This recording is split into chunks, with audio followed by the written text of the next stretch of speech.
All right, guys. The Business of Burnouts is a new segment. It is interviews with business owners or people within the performance automotive industry, like last week's guest, Bill Armstrong with Bankshift Billy, and this week's guest, Zach Whitaker from MAK TV or Mid America Kustoms. And basically, this week's episode, Zach's going to go over how he uses social media to grow the shop and what they've done with YouTube and things like that. So let's get into it. The Business of Burnouts is a segment that we do, again, that just helps tell the story of what it's like to live in the daily life of automotive performance, right? So you guys obviously having a shop is a big plus because it gives you tons of content like we talked about. Yep. But what we're going to talk about in this is a little more about how social media and YouTube channel and all of that helps grow the business, helps establish your brand. You know, it's probably the biggest reason shops need to have social media and actually participate on it. You know, if people comment on a post, why wouldn't you answer that or say thanks or give it a like? You know, there's so many times where I see a shop has posted something that's cool, that's getting some traction, and then there's all these comments and there's nothing from them. It's like they just posted it and walked away. So Turlo's Garage here says Eric does some incredible graphics. Eric is Destroyer 1320. So let's jump in. We're going to start right out. I figured we would recap real quick for the folks that have jumped in a little bit late, how you became the video and photo guy for MAK TV. So if you want to do just a quick run through of like how that happened. Yeah, so it would have been about a year ago that I went to a race with the sole purpose of making a video and then having Nick, respond to that video and give me a job. And it pretty much turned out that way with a couple pictures and the video. And here we are. I mean, making YouTube videos and trying to make a thing of it. And I'm blessed to, for Nick to have some of the resources to be able to do it because I enjoy it and want to be a part of like making it successful. And I think that's hard to grasp for some people. Like, oh, you're doing this for them, or you have it in the mind of, what's 6 months from now. But yeah, that's what we're doing. Yeah, that's what happens when you're an adult. You think ahead. Yeah. Let's give folks a recap of your current, like what you would have at a race for your camera setup. So I've got two Canon DSLRs. They're T7Is, pretty much twins, so I can change all the parts over. And then 5 or 6 GoPros, and a Rode microphone with the little like squirrel tail. That's what they call it. Right? Everybody's like commenting on the squirrel tail. It helps with the wind a lot, but that's what I use and edit with Adobe Premiere, After Effects, Photoshop, all that stuff that works really well together. That's cool. Yep. Hey, 815, thanks for stopping in, dude. Appreciate it. I hope the trim rings sell like hotcakes. And you can do that full time and then race with us all the time after that. So more racing. That's good. Yeah, definitely. And in here we talked about it not long ago, but the typical day for you. So on that like when the days we go racing, it's 12, 14-hour day probably, hit the road, get there, go racing for the entire day, whether it be till midnight, 3 in the morning. Mm-hmm. GoPros rolling all the time in the cars, trying to get interviews, the action, try to take photos at the same time. And then a couple of hard days when we get back, trying to organize and edit stuff to post. A normal day here when we're not racing is just catching up on a month's worth of stuff that needs to be posted, make those videos, be pretty consistent on social media, which I think at the beginning, Nick thought I'm the video guy, that I am the social media guy automatically. Mm-hmm. Yeah. And I'm really not that guy. I am now because that's what we do. It was kind of funny. He asked me one day about, making more posts on Facebook and Instagram. We had slowly creeped up to it. And I thought to myself, like, how did I get here? What steps led to, like, it wasn't that I didn't want it. I just looked back and like, dang, I wish I would have taken a social media class because that's what we do now. And I think people think the video guy is the social media guy. And I'm like, Well, yeah, you yeah, just, kind of. I yeah. have the video, but Yeah. to make a good caption and to do it the entire day, because like you said, if Yeah. you make the post in the morning, whatever. If you don't respond to the comments or share it again Yeah. or share it to something else, it's useless. So Yeah. it's a lot of work, and I struggle to keep up with it. We try to delegate what I should be doing each day to kind of get to everything, but it's a whole day of editing, and then whenever I gotta head in the shop and work for an hour, or if I edited a bunch and I can take one day to build a race car, I Yeah. enjoy that. I mean, I sometimes that's the easier side of the job, and I can not look at a laptop for a day. Like me and Austin, one of the guys here, did a torque converter swap in a Corvette. It took us the entire day. I mean, it was a 7-hour job, and I was so happy to do it. I mean, Yep. sure, there's a couple spots you're frustrated, like, oh, I've never done this before. But we got it in, got it out, and I was just glad to wrench on something. And Yeah. Instead I, of wrenching on Adobe yeah, and Premiere. I love it. I enjoy what we do, but if I could get it closer to 50-50, I'd be Yeah. happy with that, just because you need a break, and what I enjoy working on stuff. Now, Yeah. some of the customer cars that aren't race cars, I'll let some of the other guys do that Yeah. when I'm editing. But Yep. if I get the opportunity to work on something for half a day, I like to, and that makes the company money, and then Yeah. that's number one goal is to do that. So if I have the opportunity to do that, I like to. That's awesome. So, you talked about social media, and what's funny is, if you're walking around with a camera all the time, you're suddenly the media guy, which obviously means you got to be the social media. So, what's your favorite social media platform? Um, Gosh, with Instagram and Facebook being, I mean, heck, they're owned by the same people now or whatever, Hmm. so it's pretty seamless that those are kind of like one. I think Facebook works better for us and the type of people we have following us and sharing.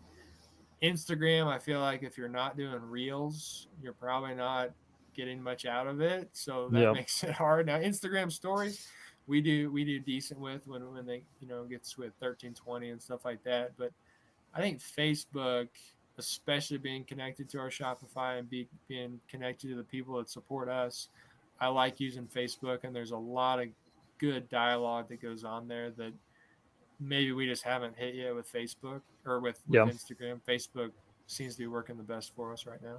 Yep. What's funny is we'll post, like, we have more than double the followers on Instagram, but we'll have more interaction and engagement, I guess was correct word. We'll have more engagement with Facebook every time. So, Yeah, so this it's, is Ryan over here. This is one of the guys that works here. what up?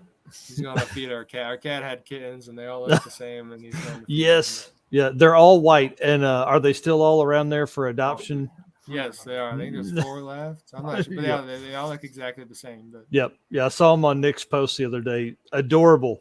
If my wife is watching this, we are not getting another cat. that's funny. We have plenty of cats. All right. So this is kind of in depth here, but how has having a dedicated person helped to grow? Let's start with like the reach of the shop, and then how that affects like parts and merch sales and acquiring, new customers. I think to start with, I kind of had a list slash proposal kind of idea of like, what things can I do for Nick, for Mid America Kustoms early on, and that list has changed along the way. Um, but I think this is where I lose some people, and them realizing what we do is in the right mind to own it and to make Mid America Kustoms more than what it is, or Mm-hmm. strive to do that. Whether it's because heck we live here, or we hop in the car and go to drag week on a moment's notice, or Yeah. a 5 days notice, whatever it may be, it's all to be a part of it. And I told Nick early on that, like, I want to be that guy. I don't want to be the video guy that you say, hey, Mm-hmm. you're going to film this, edit this, and post this. Like, that's so simple of a thing. Now, that may be the easy thing. I wanted it to be, sufficient and sellable for the whole thing. So that goes from whether that video we make, number one, promotes us and Mm-hmm. gets more subscribers. Does that video promote a product we have? Now, when we posted a video about the long travel suspension on the S10, Mm-hmm. there's a lot of dialogue going on about that build, and that maybe sold parts because it has gap brackets on it. We're using these control arms, stuff like that sells products to make money. Yeah. And that's up there in what we try to do, because the more products we can sell, that's what we can do to improve the business. I mean, that's kind of what the end game to where we go.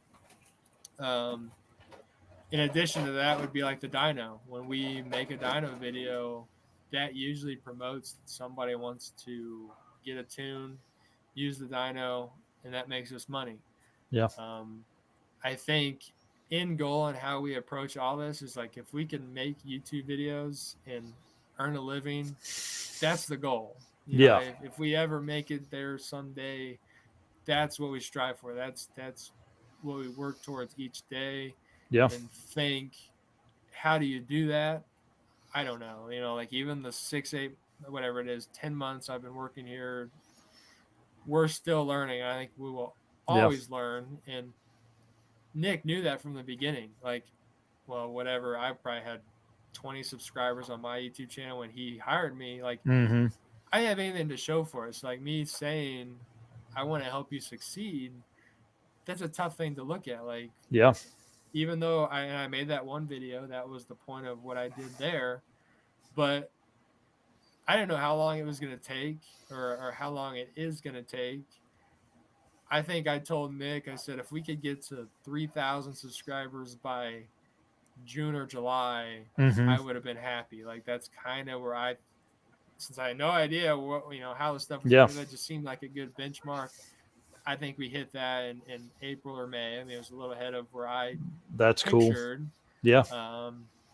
Because when I started, they had 700, and I was happy to see that, because I thought, man, 5 years from now, to say that we started with 700 or whatever it may be, that's cool. We're able to start with something and go for it.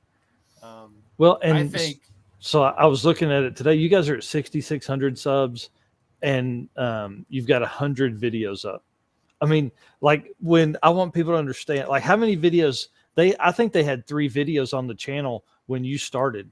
3 or 4, maybe. There was a little more than that, but they were all pretty short and not entailed. I mean, it was just stuff. Well, and it kind of shows the benefit that I've been able to help. And when you mentioned it earlier, you can have as cool content, as cool work, if you can't get it out in a timely manner or have somebody to film it.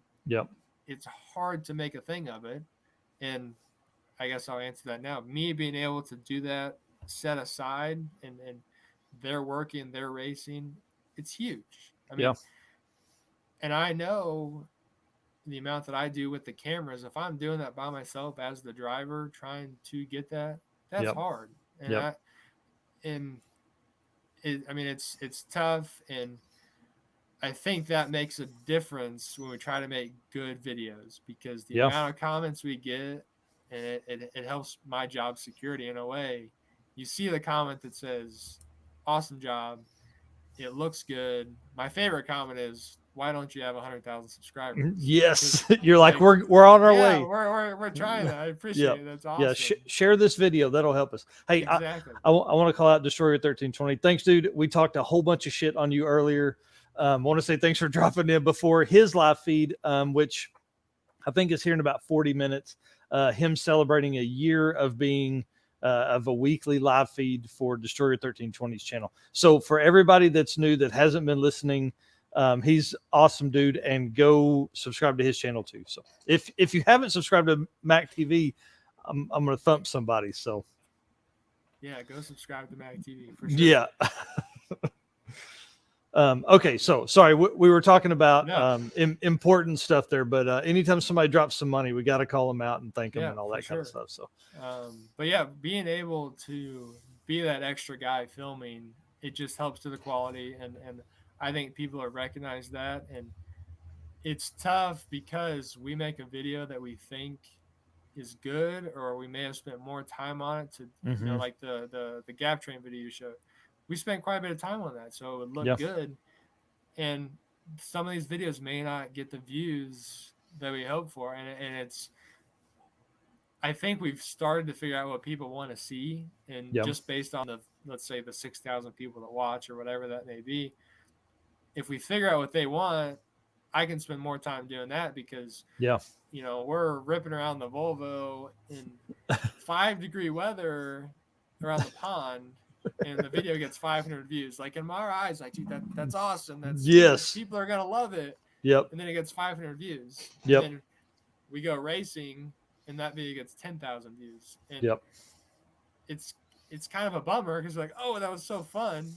But if I can use my time, to do the things that people want, that Yeah. is the thing to do. Like, there's no reason wasting a whole day to edit that video if it's not what the people want. Yep. And that's tough, because we enjoy that, and we think at some point people are going to like that. Yeah. But at the end of the day, I'm getting paid to promote and be that person to do whatever it takes to create a more social media presence, or whatever that may be. So that's hard to figure out what people want. Right. So let me ask you this, because this is something I tried to preach to NWA, was that like how many automotive shops do you think need a person like this? Maybe not somebody full time, but that could benefit from somebody doing that for them. It's, I think, just bare bones. It promotes what you're doing, and everybody can use that and have that as a thing to promote and improve business. Yep. And I actually talked to somebody the other day with FSI Speed, who's here with us.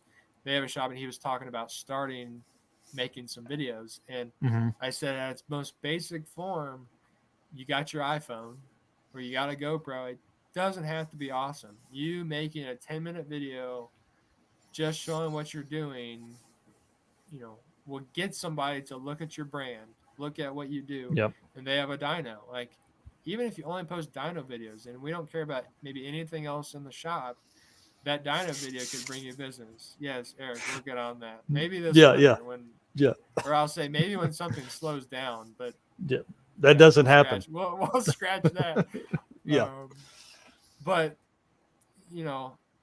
anybody that, and that's what I'm trying to figure out talking to Nick, is what basic videos can we post to promote our business. For me, I want 10 minutes. I want 15 minutes. I want 20 minutes.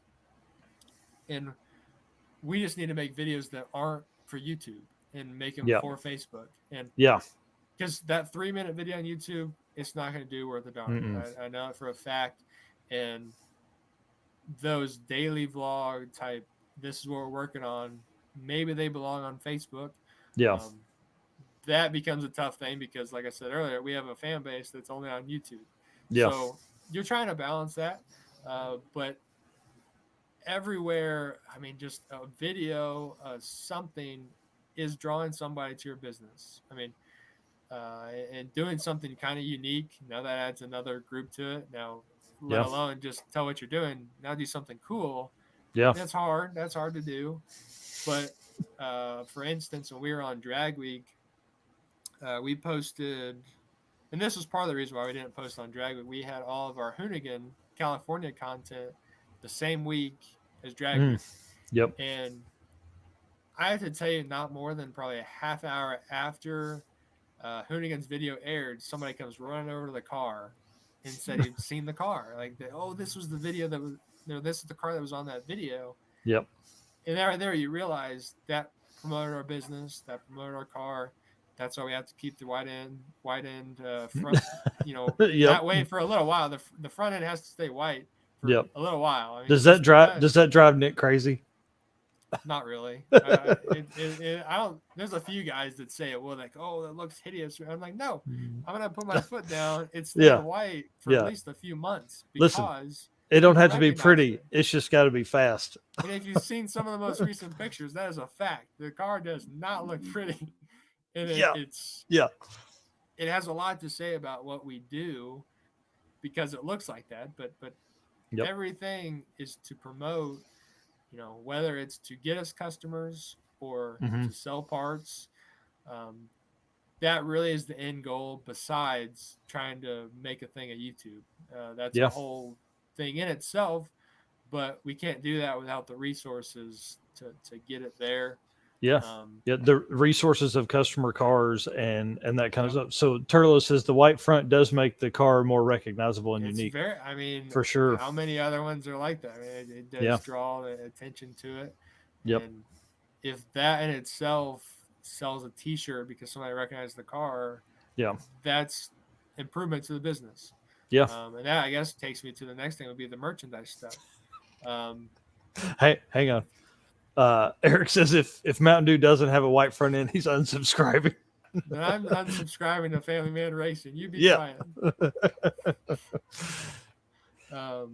Yeah, so let's talk merch because we mentioned the word branding earlier. I mean, I think branding would definitely encompass merch sales and everything like that. So, the biggest thing is our goal each time we post something or build something is for branding purposes, and whether that's because it's something cool or it's something fast or to help somebody out, whatever that may be, it's to get a better brand. And that's why we went to California. We hopped in the truck and drove 36 hours and just did that. You guys are nuts. I mean, but we knew that's exposure to a lot of people. Oh yeah. We met a lot of people there. We met a lot of people on the way. That benefits what we do. In terms of merchandise, in my opinion, that we're lacking in it because we haven't made enough stuff. And that, I mean, is on me as in us getting it out there, and also resources to do so, because a box of t-shirts isn't cheap. But finding a way to do that, we hope to sell hats similar to these at some point. This t-shirt, I don't know when I designed this one, a while back with the Mountain Dew thing on the back. When we did that, it was a huge hit. Like we sold quite a bit. And I was gonna say I had one of those on yesterday. I should have worn it tonight. I will say that's one of the biggest benefits to y'all stuff is your shirts are cool. Like it's I'm wearing a Cole Reynolds shirt today, and people have to want to either support you. We funded the Narcs cart by shirt sales. Like that's literally how we did it. And then by other fans donating more money and things like that. But now that we're past that, how do we take a Narcs cart shirt and sell that consistently, and not spend $3,000 to buy that shirt up front or to buy the 100 shirts you're hoping to sell. It's a hard thing to do. Like I said, it's not like we don't want to, or it's not like anything's lacking besides we need to promote more stuff and make more t-shirts. Now, selling enough to fund the next batch, that's always the trouble. And once again, making something that people want. We've every once in a while post something like, hey, do you want to see this, or would you buy this shirt? At some point that should become sustainable in a way of like people want to keep supporting it. We have a different car on the t-shirt, or a different saying, whatever is going to pick up. It's hard, and it's on me to just do more, and for us to be able to buy more merchandise to sell. And it's a hard thing to do, and we'll get there. Like I said, we're working on more designs now that we'll get out there at some point and hopefully do something with that. But I was going to say one thing, and it just popped in my mind. Again, I'm going to squirrel real bad on this stuff because this is what interests me the most, is this side of business, and that's why I wanted to put that in this part here. But, there's a ton of guys that will do like a pre-order type sale, and then they base the pre-order on how many shirts they order total, and that has been a good way, because one, it gives you a way to promote shirt sales or merch sales without like cramming it down people's throats saying, hey, we've got shirts for sale this week, things like that. So Old Car Guy, I want to say thanks. I'm actually on their show, live show on Thursday night. 7 p.m. Central. So watch over there too. Subscribe to them so you'll see it too. Sorry. Nice. So anyways, back Cool. back to shirt sales. But for us, it comes down to, like I said, at some point, can you make it sustainable? Can you sell enough shirts that it makes us enough money to fund a project, and really just figure out what people want? So that's a good point. When you do the pre-order, you're going to realize how many people want it, or how many want that type of shirt. Because then, people start asking us, so are you going to have kids sizes? Are you going to have women's? And it's like, yes, at some point, hopefully we can get to where we can, change it up and have more of a variety. Well, it just takes time. Well, and the one thing, folks that are for the people that are live with us now and that will listen to this in the future, we do a charity race every year. And so we order shirts. Unfortunately, I didn't get them this year because I didn't order in time. But, like we'll spend $2,300 on 150 shirts, and we do that to raise money for a children's shelter. But like, if you're talking about for a business, as car guys, I would much rather spend $2,300 on car parts than shirts that may sit there, and I may sell enough shirts to pay for the initial order, but then it may take me another 6 months to get rid of them. And I'm going, hey, please just buy these shirts for $5 or $8, And that's where, like my idea, just like that comment there about the artwork, a lot of stuff we're doing now, I'm trying to design the Mid America Kustoms one with all the cars. Somebody designed that one, and that was separate. The Gap Train one was separate. But what we're trying to do now is the in-house design.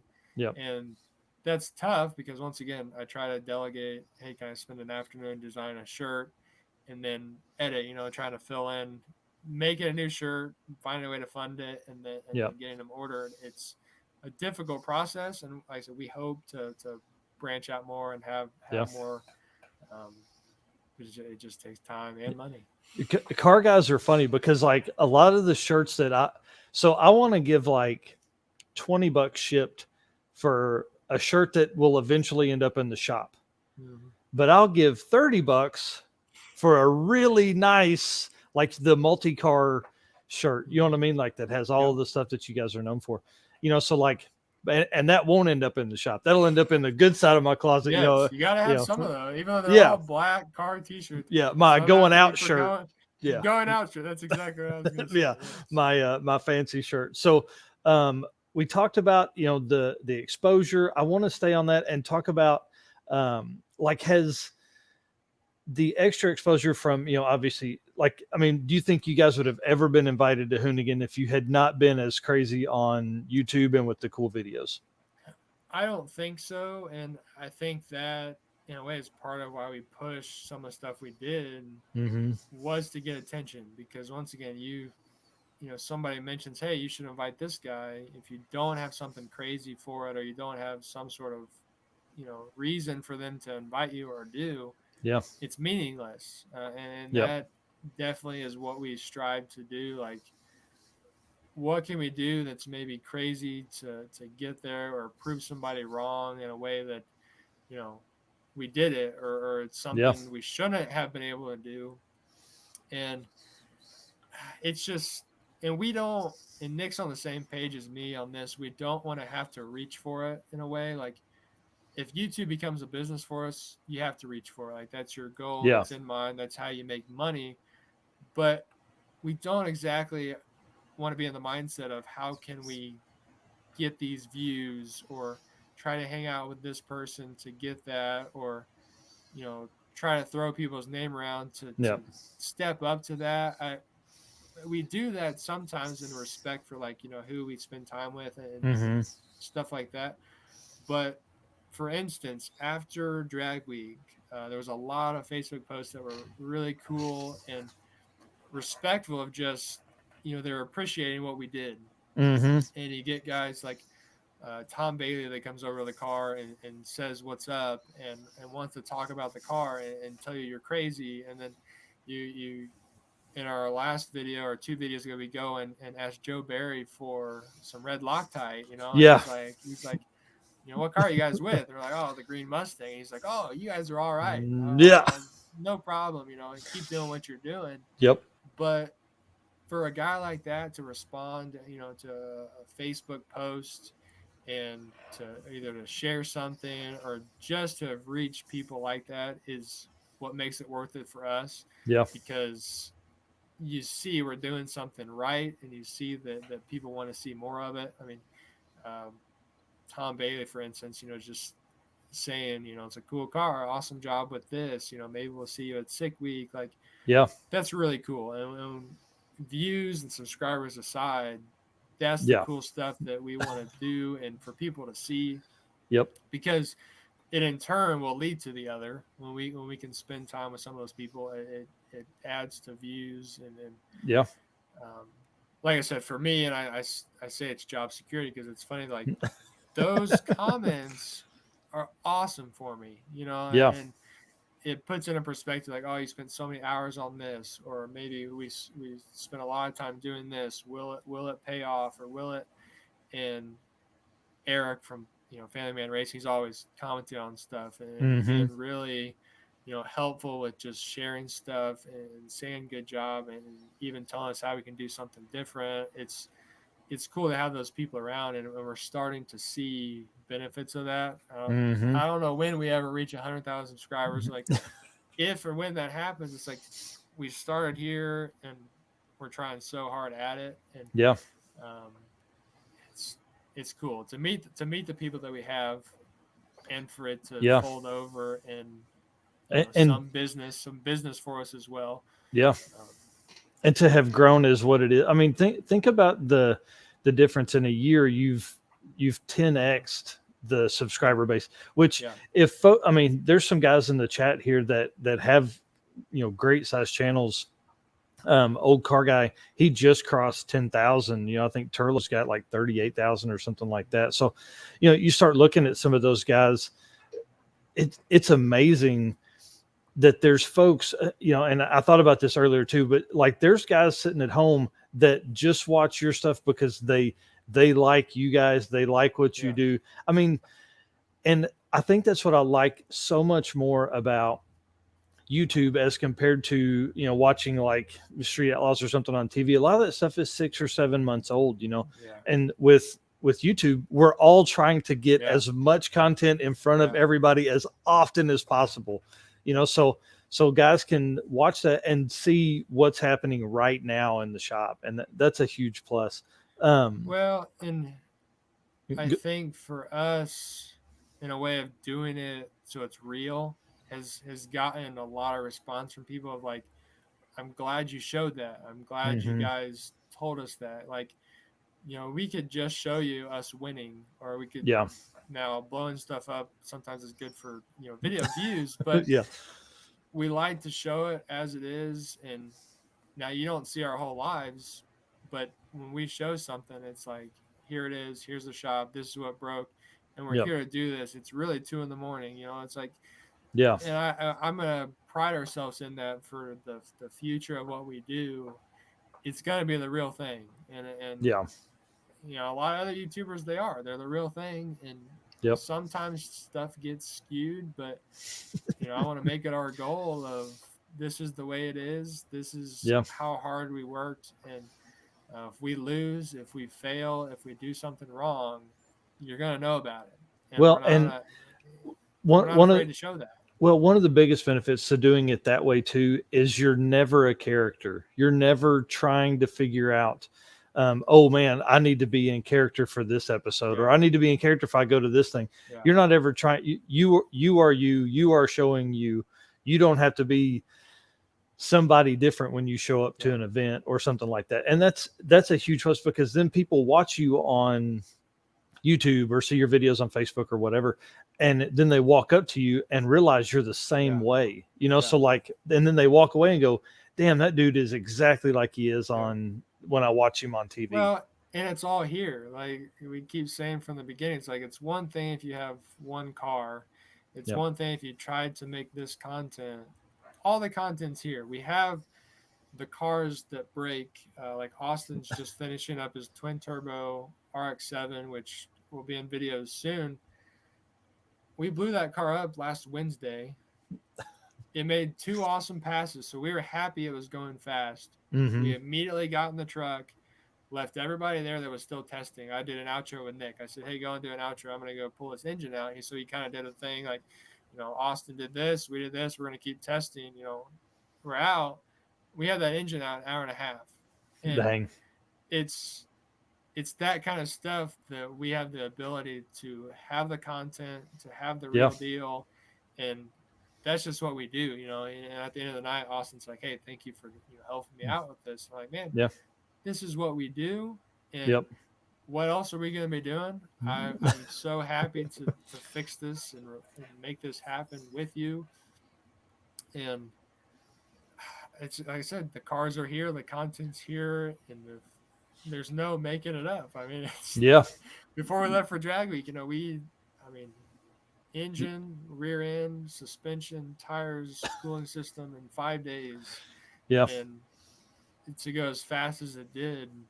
I mean, that's wild, dude. Late 7s every day, right? To think that the car could go in the 6s, yeah, fine, sure. Well, we're on the 4th pass. Like we were happy to do what it did, and we're gonna show that. Like, is this car capable of 8, 7, 6s?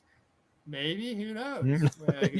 With no testing and a new combo, I was like, we're gonna show you how we fight this. We're gonna show you how we almost flip over. You're gonna see the hood flew off. The day one video is absolutely awesome. That's why it's covered in duct tape. And we're not trying to make a show car. We're not trying to, and that's what's cool. Adam likes to blow up engines. That will come around again, and we'll make a video on it. So, I mean, it's cool and stuff's real. That's funny. Your dad here says Zach has never said this much in his whole life. You'll realize I don't talk that much. 99% of the time I'm on the other side of the camera. So well, dude, that was the struggle I had. Like, you had to send me a picture for me to use for the cover because I couldn't find it. I dug way back in all the stuff. All I found was a back shot of you taking a picture of a car. So and that is funny because I spend all the time behind the camera. Nick, every once in a while, he flips it around. I was like, hey, people want to see you talk more. It's, I'm busy doing what I'm doing. But if you're talking about YouTube and building race cars, you're the dude. I'll talk all day long.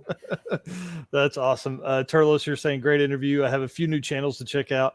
Everybody have a good night. Thanks, dude. I appreciate you stopping by. All right. So let's talk kind of, this is an important part for a lot of the guys that are watching this, and that's the income side of YouTube and what Facebook and Instagram can bring as far as sponsorships and things like that. For the folks that don't know, becoming monetized on YouTube is a pretty big deal, especially for a small channel. You have to have 1,000 subscriber minimum total. Okay.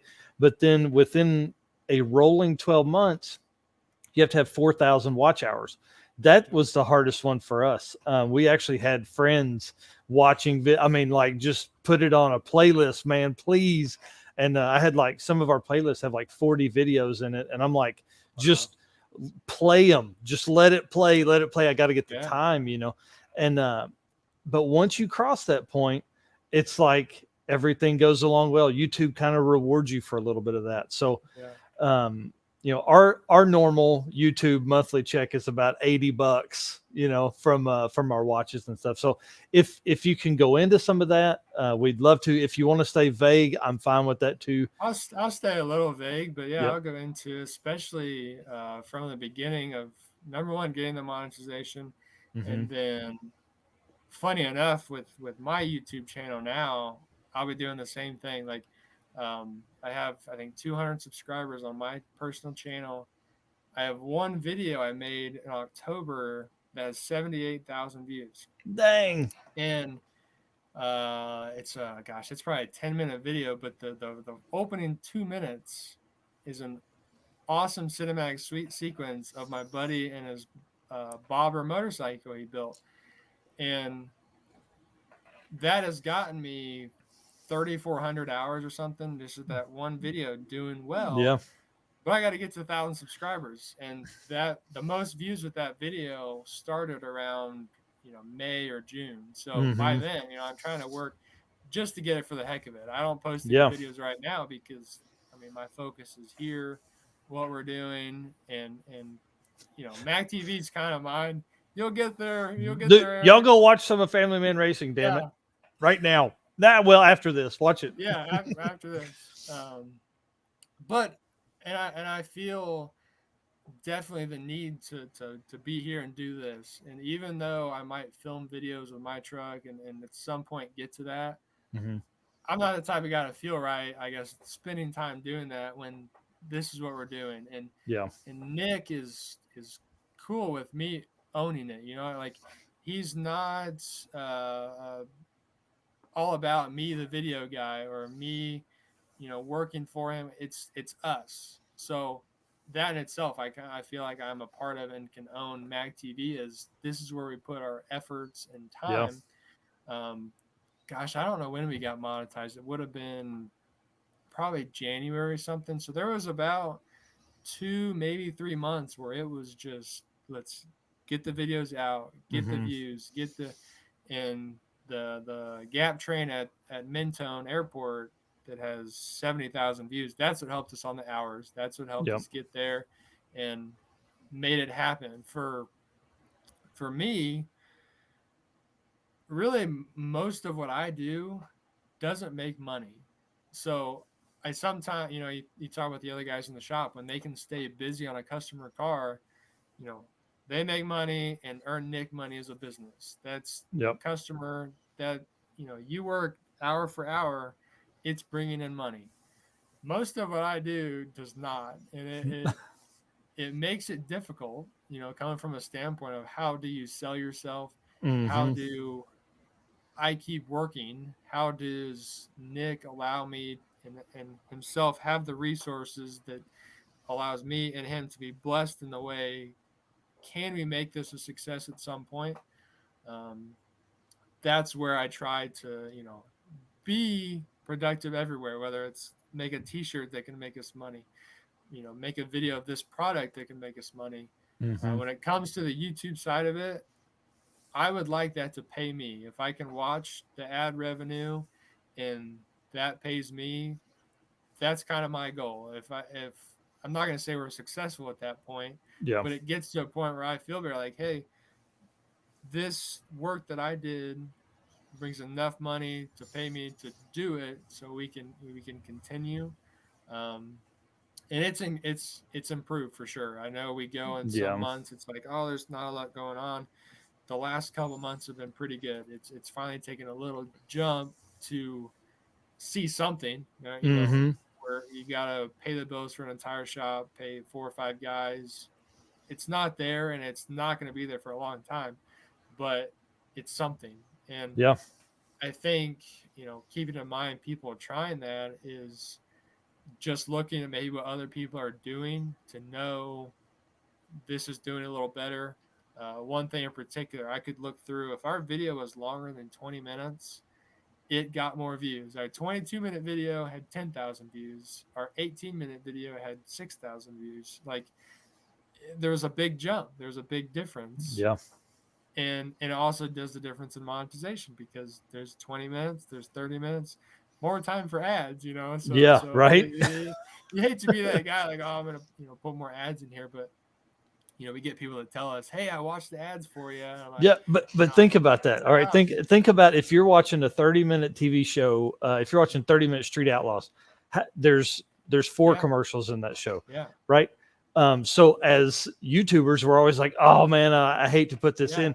Dude, they're a 5-second ad that they can skip if they want to, Yeah. And that's where we're, one other thing that I'll say that does well for us is our demographic. Our demographic is, 30 to 50-year-old males that build race cars.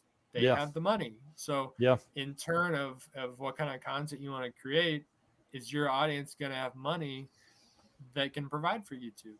That makes a difference. So, like I said, that's kind of my advice and how we've approached some of the things. And like I said, if that YouTube itself can help pay me and help us continue what we do, that's awesome. Because the days, if I have to go in there and work on a customer card to make us money so I can make videos next week, that's what I do. That's not a problem for me. But I know the harder we work right now, the more videos we do right now is going to push to that. And Nick has realized that, where he can say, hey, go spend your time doing this, because it's helping us sell the brand. And it just takes time. Here's one thing that you guys just haven't had the time with is the backlog of the SEO work with the tags and the descriptions and things like that, of people randomly seeing the Gap Train on some TV show that they found, and then they go back and watch every video of that build, And that's where the social media comes in. Like I'm a video guy. Like I said, from the beginning, I can make a video, work hard, and end up making something that looks cool. Yeah. Who cares if it doesn't?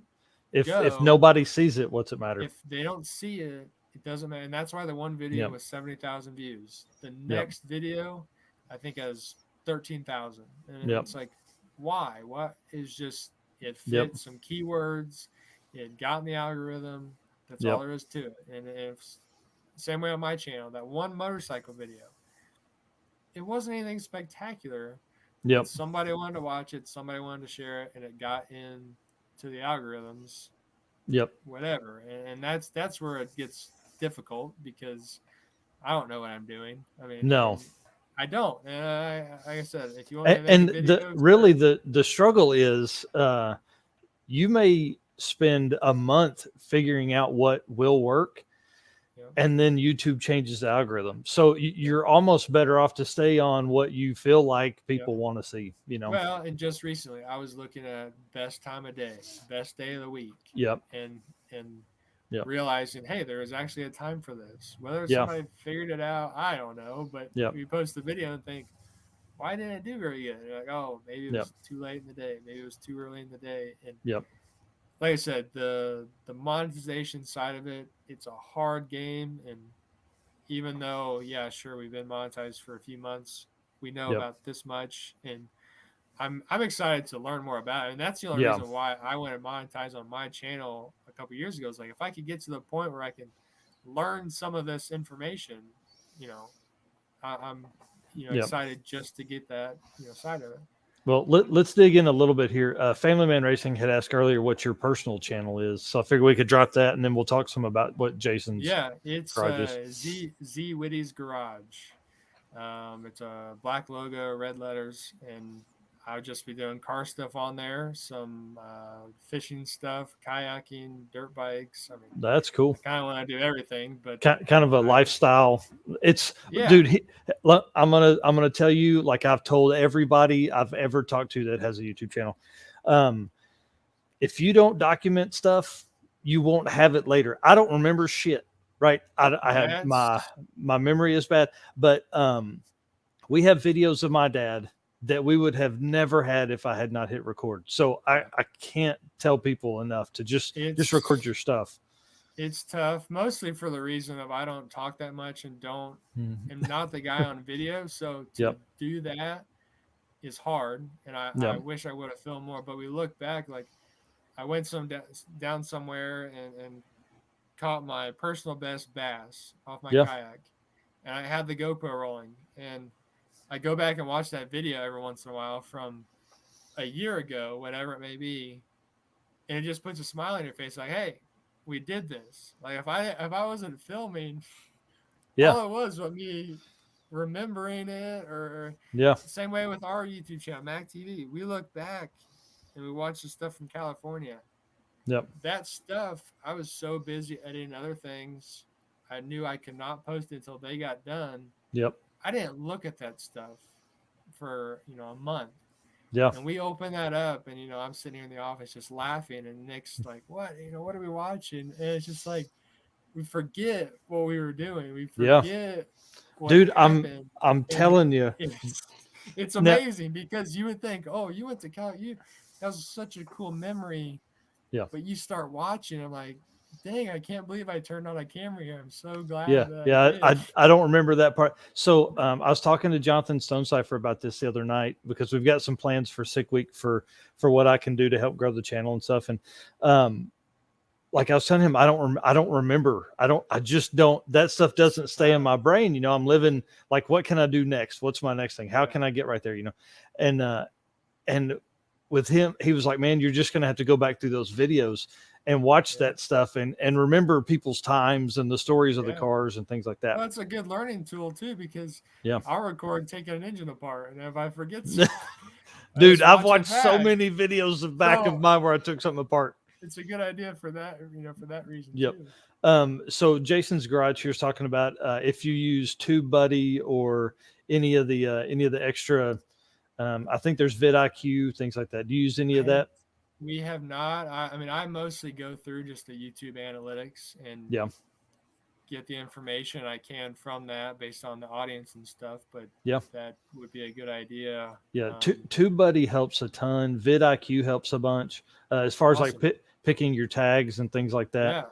I'll have to look into that. Yep. So we've used it for a long time. One thing and I just want to stay on TubeBuddy for a minute. One thing that's really cool is it gives you the stats and analytics of like the channel. So I can see, that's how I came up with that you had 100 videos total, you know, that there were, hang on, let me flip back here. And then what also it gives you is like the views and count for the channel you're looking at for the month, for the previous 28 days.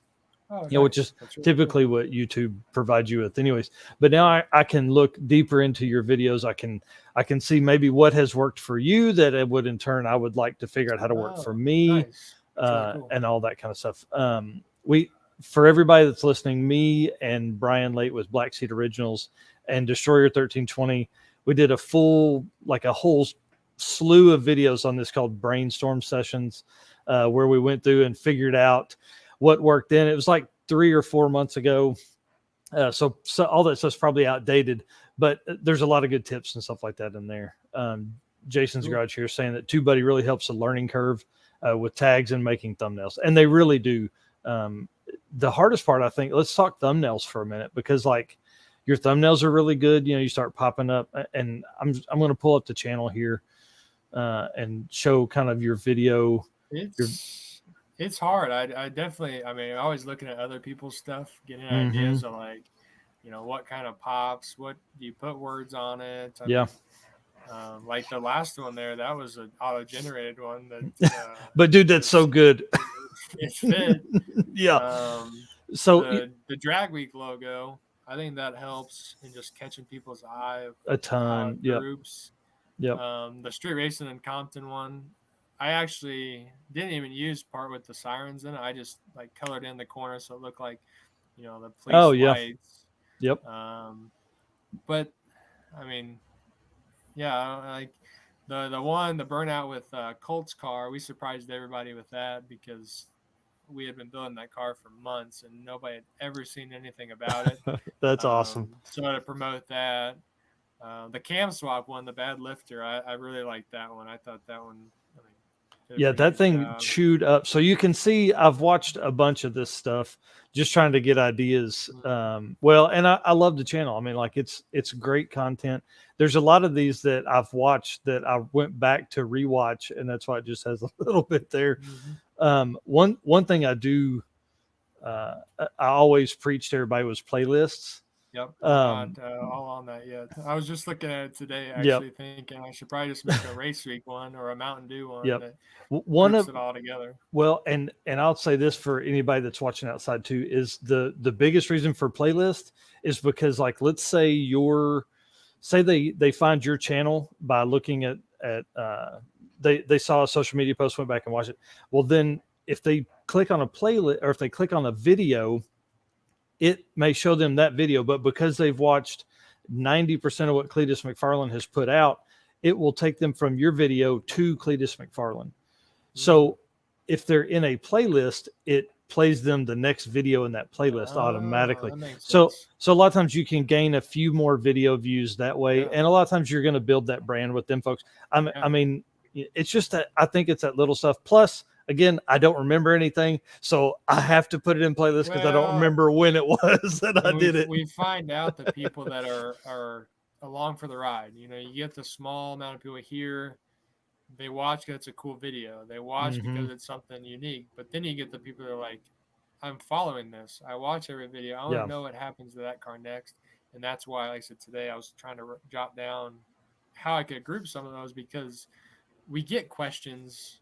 I'm like, hey, go watch the video. You know, like, they're like, why is this guy driving the car? Or why does it have a radio tire? What's the engine? I'm like, we already talked about it. I mean, it's another video, but then it makes you realize, you know, maybe we should either catch people back up on some of that stuff, which is sometimes hard, because it's, to me, it's duplicate information. I think, we've already made a video on it. But you get a lot of people that they don't go back and maybe watch haven't stuff, seen it, or haven't seen those videos. And part of the playlist too, for us, like Race Week is a good example of the way I tend to operate our YouTube channel. Is, you know, like we have a Narcs Kart playlist that has every video we've ever done of the Narcs Kart, but then also I'll have a Race Week video. So like, you know, the Mountain Dew car would have its own. Obviously, it's going to have every video that Mountain Dew is in. Every one of them is going to be its own playlist. And then you're going to have like a Race Week 1.0, Race Week 2.0, Drag Week playlist, all that kind of stuff. So somebody that maybe only wants to see Drag Week videos can jump to your channel and watch everything, you know. Yeah, I like that. That's a good idea. And so, I'll tell you this much: do it now. Don't do it when you have 500 videos, because it blows. I promise. I lived it. Yeah, no, you're right, because it's going to be a whole bunch of videos if you wait too long. Dude, it's brutal to have to go back and do all that stuff. Jason's Garage here saying, good example with TubeBuddy and thumbnails is you can pick what screen you want within the video. So like if you had a good shot within the video, you can grab it. Like we were talking about the stills earlier, you know, and then you can add layers. So like your thumbnails aren't crazy extravagant. There's not like a ton of stuff that's in there. So you can make that an easy video and all that kind of stuff too. So it's really crazy to try and think that like people that are finding our content on YouTube, it's so different than when people are trying to find content to watch on TV. Oh, it is. Like think of how many times you've gone through the I don't even know what they call it, but like the TV guide where you're flipping through and you're looking at you're looking at video names or show names. You know, we're like here and on YouTube and all the other social media platforms, we're looking at pictures, you know, so like your thumbnail has to be on point. It's hard, and we've tried to get better at it, or just think like, what's he going to do? There's one picture from Race Week. It was an auto-generated one. It wasn't by my laptop, and I was like, I don't feel like I got to go make one. And I don't even remember. I think it was Adam going like super This excited. Is perfect. And that video gets 8,000 views in a couple of days. I'm like, gosh, I should just use the auto-generated more often. You're like, it's weird. That's the way. It's absolutely crazy, and you'll never figure it out, and it'll frustrate you if you try to figure it out. I promise. I do the thumbnails on ours so I can remember what it is. I mean, it's like I don't have bad memory. I'm literally trying like, what can I do next all the time? So here we go. Hang on. He says, Jason's Garage says, right now, I'll be honest, right now TV has become stupid to watch anymore. YouTube is the main source of entertainment.